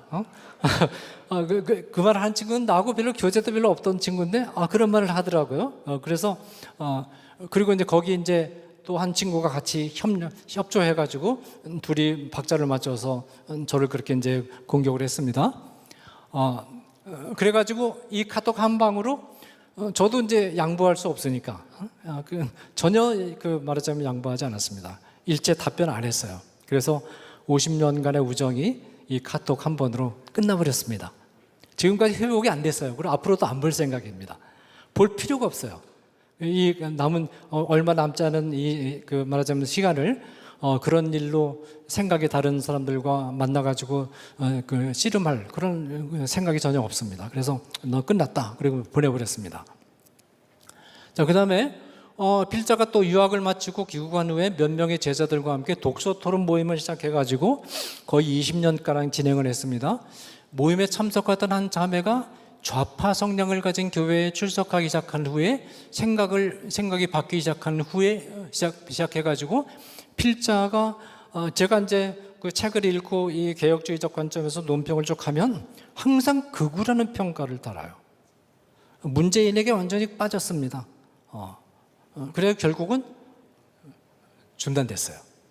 그래도 중단이 됐고, 자, 그 다음에 또 다른 한 제자는 유학 문제로 본인이 길이 열리지 않아서 고민을 하고 있었는데 제가 이 제자를 적극적으로 주선해서 네덜란드의 명문대학인 자유대학교의 박사과정에 들어갈 수 있도록 길을 열어주었고, 이 제자는 10년간에 걸친 긴 공부 끝에 박사학위를 마치고 귀국해서 토론 모임에 합류했습니다. 제가 추천해서 네덜란드, 원래 미국에도 지원을 했는데 여기저기 성적이 안 돼가지고 다 그냥 떨어졌습니다. 근데 네덜란드 같은 경우는 그 성적표를 보지 않고 논문 하나 쓴 걸 보고 판단을 해요. 그러니까 너 THM 과정에서 논문 쓴 거 있냐? 그거 한번 보내봐라. 그러면 교수가 그걸 읽고 입학 여부를 판단할 테니까. 그러니까 그 논문 영어로 이제 써머리해서 이제 보냈더니 이 교수가 괜찮다. 그리고 받아들였어요. 굉장히 유명한 교수입니다. 그래가지고 10년간 공부해가지고 저하고 같은 전공, 경제윤리를 전공해서 어떤 경제윤리 전공하는 데까지 저를 따라왔습니다. 그래가지고 이제 귀국을 했는데 얼마나 기쁘고 좋습니까? 제가 추천한 제자가 박사학위까지 받고 왔으니까. 근데 돌아오고 나서 같이 토론 모임을 하는데 이 친구 원래 한신 출신인데 그 한신 출신의 그 진보적인 습관을 못 버렸어요. 못 버리고 계속 그 속에 간직하고 있다가 본인이 이제 박사학위 땄으니까 자기도 이제 한 일가를 이뤘다 그러고 자유주의 성향을 막 드러내기 시작한 겁니다. 그래서 안 되겠다. 그래서 관계를 정리해 버렸습니다. 이런 일을 제가 여러 번 겪었습니다. 사실은. 최근 젊은이들이 이성교제를 할 때나 결혼 상담소에서 짝을 연결해 줄 때 반드시 확인한 것 중에 하나가 정치 성향이라고 합니다. 그래서 정치 성향이 다르면 이성교제나 결혼 대상자로 연결되는 것 자체를 포기한다는 것이죠. 한 민족이라는 넓은 의미의 혈통은 정치적 이념의 벽을 넘지 못하고 남북 분단으로 이어졌고, 여러분 이념의 차이가 혈통보다 강합니다. 한민족이라는 혈통이 정치적 이념의 차이를 극복 못했어요. 남북으로 갈라져서 지금 원수가 돼 있잖아요. 이념을 가볍게 생각하면 안 됩니다. 가족 식구들 간에도 정치적 이념이 다를 경우에 정치적 이념을 주제로 한 대화는 금기어가 되어 있습니다. 여기서 우리가 생각해야 될 점이 뭐냐면 극우라는 비판이 정당하냐, 이거 생각해야 됩니다. 여러분 이거 분명히 아셔야 됩니다. 극우라는 용어는 좌파 이념 집단이 반대 진영에 덮어씌운 거짓 프레임이라는 걸 반드시 알아야 됩니다. 이거는 극우라는 건 없어요. 이게 중요합니다. 좌파 이념 집단은 첫째, 정치 경제적으로 표준적인 헌법적 자유민주주의와 자유시장 경제를 적극적으로 말하는 사람들을 극우라고 단정하며, 여러분 우리 그 좌파 사람들이 민주주의를 얘기하면 잘 들어보세요. 자유를 얘기 안 해요. 그냥 민주주의만 얘기합니다. 그냥 민주주의만 얘기하면 다수의 통치가 되는 거예요.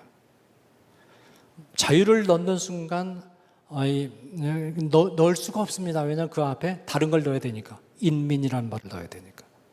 일부러 민주주의만 얘기하고 자유민주주의 얘기 안 하는 겁니다.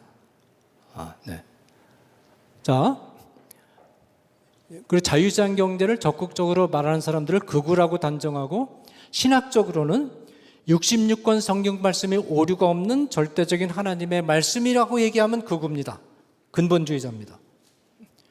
성경이 말한 초월적 사건들, 예수님이 행하신 기적들, 출애굽 사건, 여호수아의 명령으로 해의 진행이 멈춘 사건, 부활 등 역사적 실제이고, 천국과 지옥은 공간적 실제이며, 창세기 1장 10절은 신화가 아니라 역사적 현실이라고 말하면 근본주의자이자 극우라고 단정합니다. 지금 그 우리나라 유수한 대학교의 신학부들, 교수들 가운데 창세기 1장에서 10장을 역사적 사건으로 서술로 인정하는 신학자 한 사람도 없습니다. 좌파 집단, 이념 집단이 극우로 프레임을 씌운 이 내용들은 가장 건강하고 표준적인 정치 경제적 입장이며 동시에 신학적 입장입니다. 좌파 이념 집단이 극우라는 프레임을 씌워서 위협하는 이유는 이 주장들이 자신들의 주장을 정면으로 비판하기 때문에 그렇습니다. 입을 막으려고 하는 거예요. 극우라는 프레임이 두려워서 말을 하지 않게 되면 바로 좌파 이념 집단의 프레임에 걸려드는 것이고 이들의 위협이 성공하는 것입니다. 입을 막으려고 하니까 무서운 극우라는 비판이 두려워가지고 이 말을 안 하니까 그럼 성공하는 거죠. 그러면 이런 주장을 할 사람이 세상에 없어지는 겁니다. 따라서 정치 경제적으로 헌법적 자유민주주의와 자유시장 경제, 신학적으로 정통신학을 견지하는 자들은 극우라는 거짓 프레임을 무시해버리고 적극적으로 발언하고 행동해야 됩니다. 극우라고 표현하든 말든 상관없이 우리는 우리의 주장을 계속 해야 됩니다. 지금 이 시대는 근본주의자다, 극우라는 표현, 비판을 받아야 바른 국가관을 가진 사람이고 바른 신학적 입장을 가진 사람입니다. 그 비판 못 받은 사람은 다 가짜라고 볼 수 있어요. 그렇잖아요? 성경 66권 전체가 하나님의 영감받은 말씀이다. 그걸 주장하지 못하면서 어떻게 그 정통 신학자로서 그렇게 행세할 수 있습니까? 네. 우정, 사제지간, 혈통이 정치적 이념의 벽을 넘지 못하는 것은 그렇다 치더라도 기독교인들과 교회가 정치적 이념의 벽을 넘지 못하는 것은 어떻게 설명해야 되느냐? 특히 담임 목사가 우파적인 정치적 실천을 강조하면 좌파적인 정치적 지향성을 가진 교인들이 교회를 떠나든지 아니면 목사가 교회를 떠나는 사태가 일어나며 한 교회 안에 공존하기 위해서는 정치적 사안에 대해서 함구해야 하는 일들이 빈번하게 좀 발생하고 있습니다. 기독교 신앙과 좌파적 정치 이념은 양립이 가능하냐? 저희 판단은 기독교 신앙과 좌파적 정치 이념은 양립할 수 없다는 겁니다. 성경은 특정한 정치 이념을 일방적으로 지지하지는 않습니다. 그러나 헌법적 자유민주주의와 자본주의 및 자유시장 경제는 하나님의 실제를 믿는 넓은 의미의 기독교 세계관이 터전 위에 형성된 이념들입니다. 초기의 정치적 자유주의 형성에 기여한 존 로크나 세뮤엘 러더포드나 그리고 미국 독립을 주도했던 정치사상가들 존 칼빈, 막스 베버, 아담 스미스 등과 같이 자본주의와 자유시장 경제의 기초를 놓은 사상가들이 모두 기독교인들이었습니다. 이 정치 이념들과 경제 이념들은 기독교 사상과 우호적인 대화를 주고받으며 발전되어 왔습니다. 물론 이 이념들도 인간의 죄와 유한성으로부터 자유롭지 못했으나 기독교에 대해서 적대적이지 않았다라는 겁니다. 우선 헌법적 자유민주주의 정치체제는 두 가지 점에서 성경의 가르침에 터전 위에 있다는 점을 말씀드리겠습니다. 헌법적 자유민주주의 정치체제는 성경의 가르침을 받아들여 인간은 죄인임을 전제하고 죄인의 통치 행위를 견제하기 위한 장치로서 두 가지를 강조하는데 첫째는 법치입니다. 군주시대는 왕이 법이었습니다. 왕의 모든 생각이 곧 법이 되는 시대였습니다. 왕도 죄인이므로 왕의 생각에는 탐욕이 들어가며 탐욕에 들어간 마음이 법으로 효력을 발휘하면 비참한 결과가 나타나죠. 그러나 헌법적 자유민주주의 체제에서는 법이 곧 왕이 됩니다. 통치자는 자신의 마음 상태, 여호와는 상관없이 법에 따라서 통치해야 됩니다. 여러분, 북한도 법치입니다. 중국 공산당도 법치입니다. 법을 강조합니다. 그런데 중국 공산당이나 북한은 법을 통한 통치를 이야기합니다. 법을 통한 통치, 법을 도구로 삼는다는 얘기입니다. 누가? 공산당이. 똑같은 법치라도 그렇게 말하면 이게 안 되죠? 그럼 법이 공산당 주석, 공산당 수계가 곧 왕이 되는 겁니다. 왕이 법이 되는 거예요. 그렇게 말하면 안 되고 법에 의해 통치받는다. 그렇게 말해야 됩니다. 우리 자유민주주의 체제는 법을 통한 통치가 아니고 법에 의해서 통치한다. 그 안에 아무도 없습니다. 법이 왕입니다. 왕이 돼야 됩니다. 통치자는 자신의 마음 상태 여하와는 상관없이 법에 따라 통치해야 되는데 이 전통이 성경에서 왔습니다. 구약 이스라엘 통치자들은 하나님이 주신 율법에 따라서 통치해야 됐습니다. 하나님이 주신 율법을 1.1획도 손댈 수가 없었어요. 이 이스라엘 통치자들이 모세 율법 위에 있다는 건 상상조차 못합니다. 모세는 말할 것도 없고 왕정시대에 들어서서도 왕에게는 입법권이 전혀 없었습니다. 이 점에 있어서 우리 현대의 민주주의 정치체제보다 더 민주적이에요. 오늘 현대 민주주의 정치체제에서는 통치자에게 입법권이 있는데 왕정시대인데도 불구하고 입법권이 전혀 안 주어졌습니다. 손 하나 건드릴 수 없었어요. 모세율법을. 그 안에 실정법이 있는데도. 네. 모세율법을 1.1획도 변경할 수 없었고 율법을 벗어나 통치를 시행하는 경우에 선지자들의 준엄한 비판을 받아야 됐습니다. 둘째는 헌법적 자유민주주의 정치제도는 인간의 죄로 인한 타락을 차단하기 위해서 삼권 분립 장치를 두었습니다. 통치자, 입법자, 재판관 모두가 죄인이며 따라서 권한을 남용할 수 있었습니다. 따라서 헌법적 자유민주주의 정치제도는 입법부, 사법부, 행정부, 사법부를 분리함으로써 서로가 권력의 남용, 입법권도 남용될 수 있죠. 그리고 행정권도 남용될 수 있고 재판권도 남용될 수 있기 때문에 세 부가 같이 말하자면 견제받아야 됩니다. 이게 말하자면 이건 근거가 뭐냐면 인간은 타락했다. 타락했기 때문에 그 권력을 독점적으로 주면 반드시 부작용이 나타난다. 그래서 이 타락한 인간이 말하자면 그 권력을 남용하는 것을 방지하기 위한 제도적 장치로서 등장한 것이 삼권 분립이고 이런 점에 있어서 이것이 기독교적인 정신과 부합한다라는 겁니다. 우리나라 어떻습니까? 삼권 분립이 지금 붕괴되고 있잖아요. 반기독교적입니다. 우리가 용납할 수 없는 거예요, 이거는. 그 다음에 자유시장 경제는 성경적 인간관과 하나님의 섭리관에 근거해서 형성된 경제체제입니다. 아담 스미스는 경제구조가 성공을 거두기 위해서는 인간이 이기적인 존재라는 사실을 경제구조 형성에 반영해야 한다고 주장을 했습니다. 인간을 이기적인 존재로 파악했다는 것은 인간이 죄인임을 말한 성경적 인간관을 받아들였다는 뜻입니다. 스미스는 인간이 자유롭게 이익을 추구할 수 있도록 허용하면 보이지 않는 손길의 작용에 의해서 이익을 추구하는 자가 의도하지 않았던 나라 전체의 부가 증진되고 경제활동이 활성화되는 결과를 낳는다고 주장을 했습니다. 자, 그럼 무슨 얘기냐면 어떤 사람이 어떤 지역에 빵집을 개설했습니다.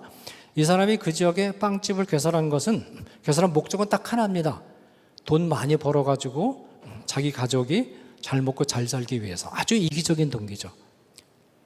신학적으로 말하면 인간은 타락한 존재라는 얘기입니다. 그거를 경제구조에 반영한 거예요. 그런데 이 사람이 아담 스미스의 주장에 따르면 이 사람에게 자기 이기적인 욕구를 충족시키기 위해서 자유롭게 경제활동을 할 수 있도록 허용하라는 겁니다. 자, 그러면 머리가 좀 나쁜 사람은 어떻게 하느냐? 야, 이윤을 남겨야 되겠다. 가장 싼 값에 가장 나쁜 재료를 사다가 가장 비싼 값에 팔면 폭리를 취하면 돈을 벌겠지. 여러분 그렇게 해서 돈이 벌립니까? 처음에는 잠깐 돈을 벌지 몰라도 조금 지나면 사람들이 다 알고 안 삽니다. 망하는 거예요. 좀 더 똑똑한 그 빵집 주인이라면 어떻게 합니까? 요 지역에 맞는 빵이 어떤 빵인가? 그 지역에 맞는 빵을 가능한 한 좋은 재료로 식사를 대신할 수 있도록 잘 만들어서 이윤을 가장 낮게 해가지고 박리담에 있죠? 낮게 해서 공급을 하면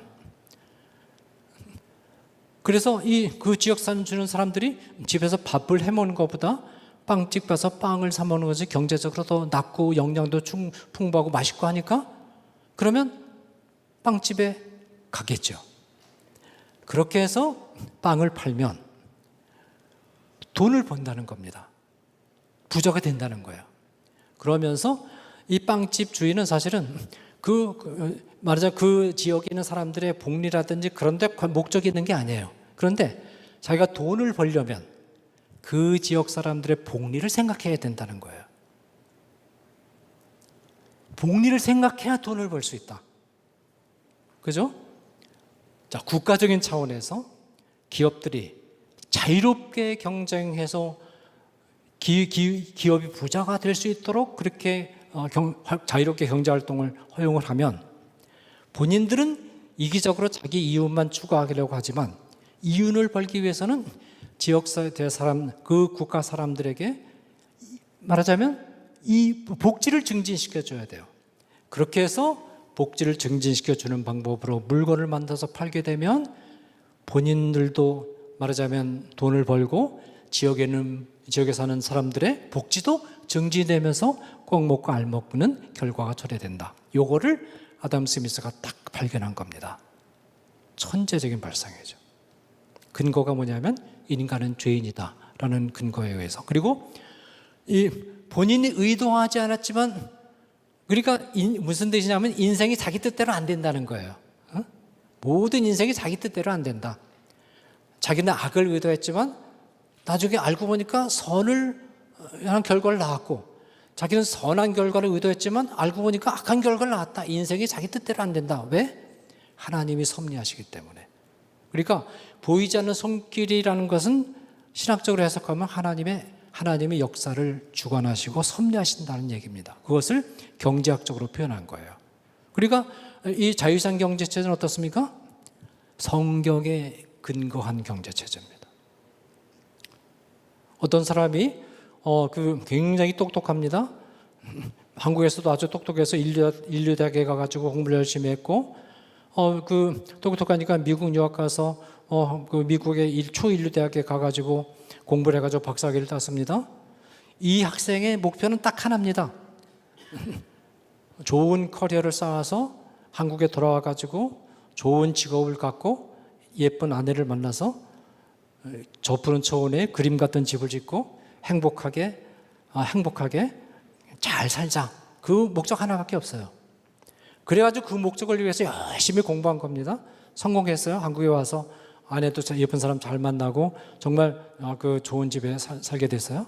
그런데 이 학생이 미국에 가서 어떤 박사학위를 따느라고 연구를 진행했는데 그 연구 결과를 어느 제약회사에서 딱 보니까 이 연구 결과를 이용해서 약을 만들면 전 세계의 암 환자들이 획기적인 도움을 받겠다. 그걸 발견한 겁니다.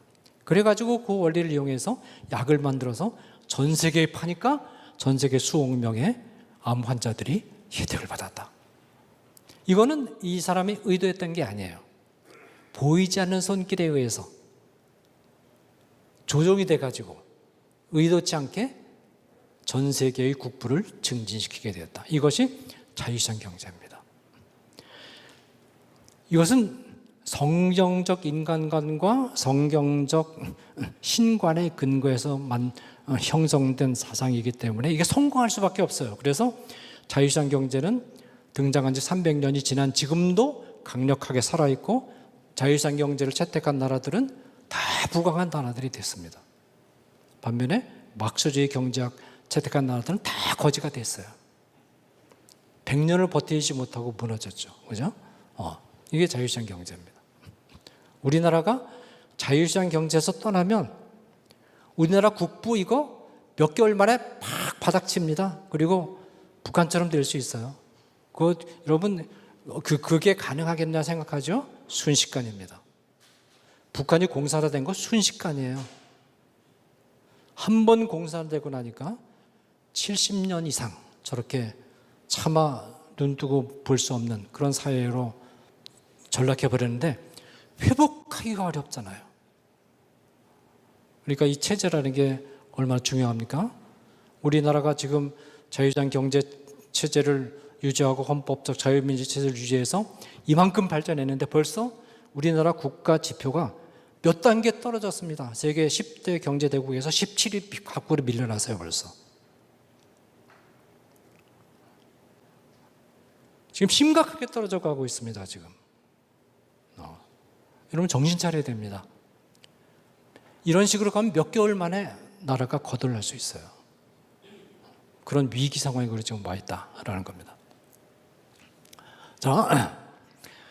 자, 지금까지는 이제 헌법적 자유민주주의 체제하고 자유시장 경제에 대해서 말씀드렸는데, 그러나 막시즘과 네오막시즘을 핵심으로 하는 좌파 정치 이념들은 전혀 다른 동기에서 출발했습니다.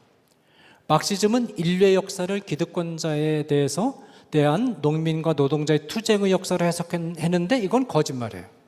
그런 역사가 없어요. 그러니까 막시주의는 거짓된 그 상상 속의 잘못된 역사 해석으로부터 출발한 겁니다. 막시즘은 거짓말이 터전 위에서 시작했기 때문에 그 이후에 전개된 모든 논리는 허구적인 논리일 수밖에 없었습니다.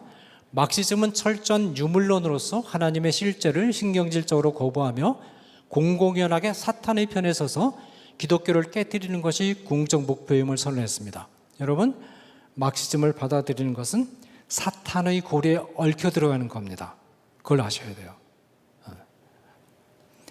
이 마르크스에 대해서 잠깐 소개를 좀 하겠습니다. 칼 마르크스는 고등학교 다닐 때까지는 기독교에 대한 확실한 지식을 가지고 있었습니다. 마르크스의 고등학교 종교교육 성적 평가서를 보면 마르크스가 기독교 신앙과 도덕적 규범에 관한 지식이 명확하고 확실하게 확립되어 있다고 평가되어 있습니다.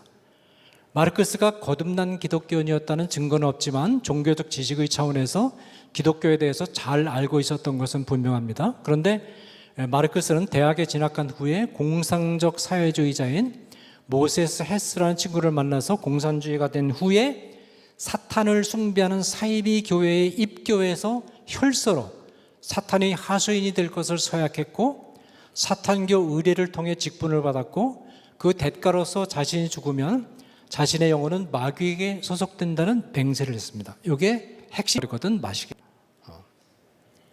마르크스는 하나님에게 복수할 것을 다짐하면서 자신의 마음은 창조자의 마음과 같게 될 것이라고 선언했습니다.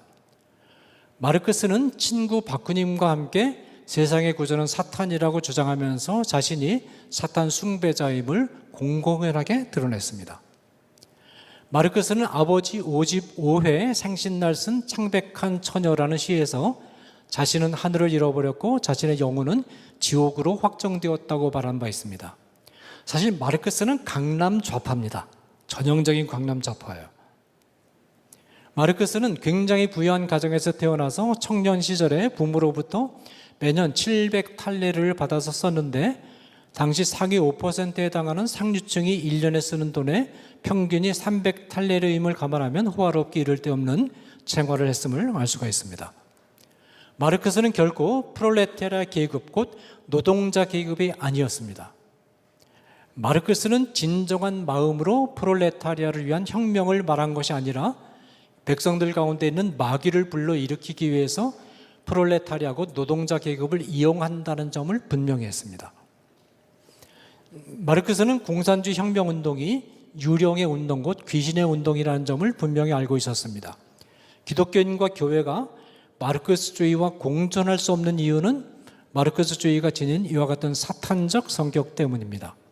오늘날 교회가 신천지나 통일교와 공존할 수 없는 것과 같은 이유로 마르크스주의와 공존할 수 없습니다.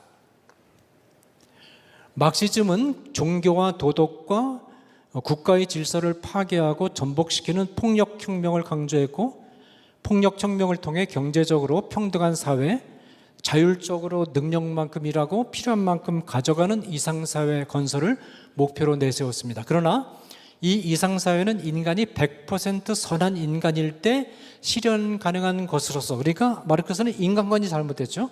인간을 근본적으로 아주 선한 존재로 전제했습니다.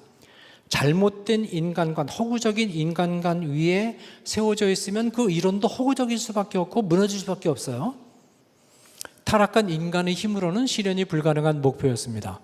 막시즘은 이 목표를 실현할 때까지 프롤레타리아 독재가 불가피하다는 구실로 독재 정치를 밀고 나갔습니다.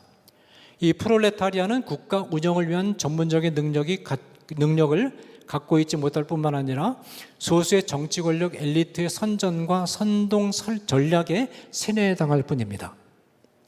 프롤레타리아 독재는 극소수의 정치 엘리트의 독재를 의미하며 이상사회 실현이 불가능하다는 것은 극소수의 정치 엘리트의 독재가 무기한 계속된다. 지금 그렇죠. 북한이 그렇고 중공이 그렇고 그렇잖아요.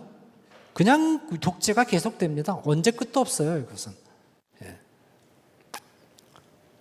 이들도 이상사회 건설은 불가능하다. 그걸 모르겠어요. 기본적인 상식만 알면 알 수 있는 사실인데, 그래도 이걸 강조하는 것은 이걸 통해서 자기들의 독재 권력을 이걸 이념적 빌미로 내세우면서 자신들의 독재 권력을 유지할 수 있기 때문에 그런 겁니다. 막시즘이 그러나 이게 뭡니까? 네.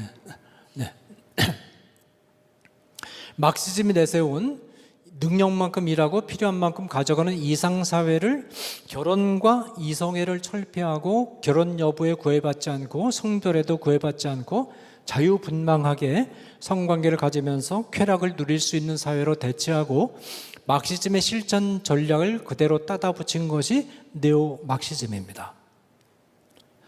막시즘 그리고 폭력성이 대폭 강화된 마르크스 레닌주의, 모택동주의, 주체사상 그리고 성혁명을 추구하는 네오막시즘은 그 특성상 하나님과 원수되는 육신의 생각입니다.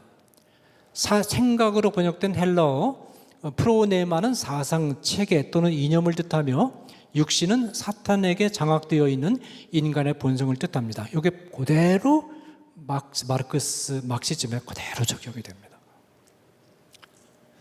육신의 생각은 사망이라는 말씀이 예고한 것처럼 막시즘은 러시아 볼셰비키 혁명과 스탈린 시대의 대학살, 중국 문화혁명을 통한 대학살, 200만 명을 학살한 캄보디아의 크메르 루즈 공산당 정권, 한국 동란으로 인한 300만 명의 인명살해 등의 역사적 참극을 수반했고, 여러분 중국인들을 대할 때 우리가 생각하는 중국인을 생각하면 안 됩니다. 문화혁명 이후의 중국인은 우리가 생각하는 공자, 맹자, 순자, 장자를 공부한 그 중국인이 아니에요. 지금 성인이 된 중국인들은 어려서부터 학교에서 전통적인 유교 철학 사상 교육은 전혀 받지 않습니다. 오직 철저하게 공산당 교육만 받고 자란 세대입니다. 이 사람들을 우리가 그냥 평범하게 중국인으로 생각하면 안 돼요.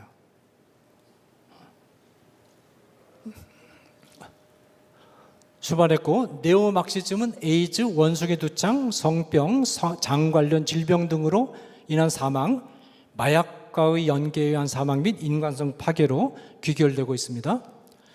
기독교 신앙이 통일교나 신천지와 양립할 수 있는가라는 질문에 대해서 양립할 수 없다고 단호하게 답변하는 다수의 기독교인들이 이 두 가지 이단보다 월등하게 사악하고 위험한 좌파 정치 이념이 기독교 신앙과 양립할 수 있다고 확신하는 이유는 무엇일까요?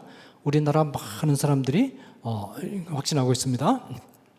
그 이유는 이들이 좌파 정치 이념들의 실체를 잘 모른 채 좌파 정치가들과 운동가들이 단순화시키고 단맛을 살짝 발라놓은 몇 가지 태제들에 장악되어 있기 때문입니다. 평등한 분배와 억압받는 인권, 사실 이 두 단어 안에는 수많은 복잡한 미로와 무서운 함정들을 숨기고 있는 이리가 둘러싼 선한 양의 탈과 같은 이 태제들은 지식인들에게 아름답게 보이고 가슴을 뛰게 만들며 성경의 가르침과 맥을 같이 하는 것처럼 보입니다. 대다수의 기독교인들은 복잡한 인문학적 지식을 교묘하게 총동원해서 서술하고 있는 난해한 막시즘과 네오막시즘의 문헌들을 읽은 시간이 없고 읽을 의지도 없고 읽고 해석할 능력도 없습니다. 이들은 교회에서 가르치는 단순한 구원과 개인적인 삶의 원리들을 알고 있을 뿐이며 매스 메디어를 통해서 선전되고 있는 단순한 태제들만을 반복적으로 주입받고 있을 뿐입니다. 정말로 좌파 정치 이념에 정통한 사람은 두 길 가운데 한 길을 선택할 수 있을 뿐입니다. 하나는 좌파 정치 이념들을 완전히 버리고 전향하는 것. 박정희 대통령, 김문수 지사 이런 분들이 여기에 해당합니다. 다른 하나는 좌파 논리에 헌신해서 기독교 정통신앙과 자유민주주의와 자유시장 경제를 철저하게 파괴하는 운동권 투사가 되는 것입니다. 피상적으로 좌파 정치 이념을 신봉하면서 신앙생활을 하는 기독교인들도 교회의 회원, 곧 구원받은 백성인가? 그렇습니다. 구원받은 백성입니다. 교회 회원의 조건으로는 예수 그리스도를 구주로 믿고 고백하는 신앙 고백 이외에 어떤 다른 조건도 덧붙여서는 안 됩니다. 우리가 예수 믿고 신앙생활 출발할 때 우리가 하나님에 대해서 알고 있는 지식이 과연 정통이었을까요? 다 이단적인 것이었죠. 형편없는 것이었죠. 그래도 예수 믿고 천국 간다는 소망 가지고 예수 믿었을 때 하나님은 은혜로 다 하나님의 백성으로 삼아주셨습니다. 마찬가지입니다. 이런 사람들도 교회 회원으로 우리가 인정해야 됩니다. 그러면 좌파 정치 이념을 신봉하는 동료 기독교인들과의 화합을 위해서 좌파 정치 이념의 실체를 알리는 일을 접어야 되는가? 그렇지 않습니다. 때로는 의견 차이 때문에 갈등이 생기고 교인들이 교회를 떠나고 목사가 담임 목사직을 사임하는 사태가 일어날 가능성이 있어도 좌파 정치 이념의 실체를 알리는 일을 중단해서는 안 됩니다. 사회 전체가 좌파 정치 이념에 장악될 경우 수반되는 위험이 너무나 크고 돌이킬 수 없기 때문에 이런 상태에 들어가는 것보다는 현 상태에서 좀 싸우는 게 낫다라는 겁니다. 좀 싸워야 됩니다. 싸우면서 서로 싸우다 보면 그 자리에서는 막 논박하지만 집에 돌아가서는 생각을 합니다. 그렇게 해서 그래도 싸울 수 있는 자유가 있다는 게 좋은 거예요. 이렇게 싸우면서 이런 상태까지는 그렇지 않고 싸우지 않으면 그냥 이런 상태로 넘어가고 한 번 넘어가면 돌이킬 수 없어요. 적어도 나중에 회복된다 하더라도 50년, 100년간은 그 억압할 아에서 우리가 살아야 되기 때문에 그렇습니다. 유형교회는 지리적인 위치의 차이, 교리적 입장 차이, 교회 정치 구조의 차이 등으로 인해 다양한 교파들로 분열되어 있죠. 현세 안에서 다양한 교파들로 분열되었고 이로 인해 갈등이 있다고 해서 보편적 무형교회의 하나됨이 손상되는 것은 아닙니다. 분열되어 있어도 하나의 교회입니다. 무형교회의 차원에서. 불가피한 이유들 때문에 이루어진 분열을 너무 부정적으로 보면 안 됩니다. 오히려 교회의 다양성을 드러내는 계기로 이해를 해야 되겠죠. 오히려 지상교회가 범세계적인 하나의 거대한 정치 구조를 취하는 것이 더 위험합니다. 이 경우 교회 정치 권력이 중앙으로 집중되는 것은 필연이고 여기에 교권의 권위까지 얹혀지면 거대한 전 세계적인 독재적인 교회 권력 구조가 탄생하게 되는데 이 세계교회는 적그리스도적이며 사탄적인 집단입니다. WCC가 추구하는 로마 교회와 개신교회의 직제일치 시도가 위험한 이유가 바로 여기에 있습니다. 기독교인들은 좌파 정치 이념의 실체와 위험성 그리고 기독교 신앙과 양립할 수 없다는 점을 꾸준히 알려서 성도들을 깨워내야 됩니다. 좌파 정치 이념이 교회 안에 득세하면 교회가 영성을 잃고 해체의 길에 들어서기 때문입니다.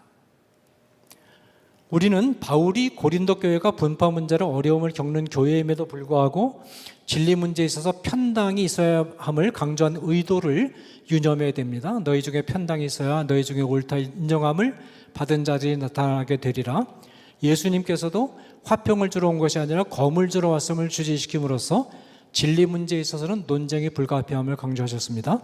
정치적 이념에 있어서 의견 차이가 분명하고 이로 인해서 유형교회의 분열이 있다고 해서 무형교회의 보편적 교회의 하나됨이 손상받는 것은 아닙니다. 그러나 우리가 좌파 정치 이념의 실체와 위험성을 알릴 때 좌파 정치 태제에 장악된 성도들을 설득해서 전향시키려고 시도하는 것은 바람직하지 않습니다. 이들은 어지간해서는 자기가 가진 관점을 바꾸거나 상대방의 말을 들으려고 하지 않으며 아무리 좋은 문헌을 소개해도 읽기를 거부하고 귀를 막아버립니다. 제가 여러 번 경험했습니다. 왜냐하면 좌파적 태제가 이들에게 종교적 신념으로 전달되었기 때문입니다. 이들을 설득하는 것은 여간 난방한 일이 아닙니다. 그러나 우리에게 주어진 과제는 설득이 아니라 증언입니다. 오직 성령이 너희에게 임하시면 너희가 권능을 받고 예루살렘과 온 유대와 사마리아와 땅끝까지 이르러 내 증인이 되리라 하시니라. 우리는 기도하는 가운데 최선을 다해서 증언하면 됩니다. 증언을 받아들이냐 여부까지 우리가 책임질 수 없어요. 세상에는 모든 일을 다 구원받은 하나님의 백성으로 변화시킬 수 없는 것처럼 좌파 정치 태제에 장악된 자들을 전향시킬 수 없습니다. 더욱이 교회에서 쫓아낼 수 없습니다. 관건은 좌파 정치 이념의 실체와 위험성을 바르게 간파한 일정한 숫자의 기독교인들과 국민들이 교회와 사회를 지키는 파수꾼으로 존재하면서 꾸준히 역할을 다하는 것입니다. 그러니까 여러분들 주위에서 여러분들 의견에 동조해 주는 사람이 많지 않아도 너무 신경 쓰지 마세요. 여러분 자신이 그런 생각 가지고 있고 그런 이야기를 어느 자리에서는 꾸준히 할 수 있으면 그것으로 충분합니다. 네. 소돔성의 멸망을 막기 위해 필요했던 것은 소돔성 주민 전체가 의인으로 변화되는 것이 아니라 소돔성 주민들 가운데 극소수의 10명의 의인이었습니다. 소돔성은 10명의 의인이 없어서 멸망했죠. 깨어난 기독교인들 10명이 외로운 파수꾼 역할을 충실하게 담당해주면 대한민국과 한국교회는 소망이 있다라는 겁니다. 여기 있는 분들만 역할을 다 해줘도 됩니다. 한국은 그렇게 쉽게 무너지지 않습니다. 네. 오랜 시간 강의 들어주셔서 감사합니다.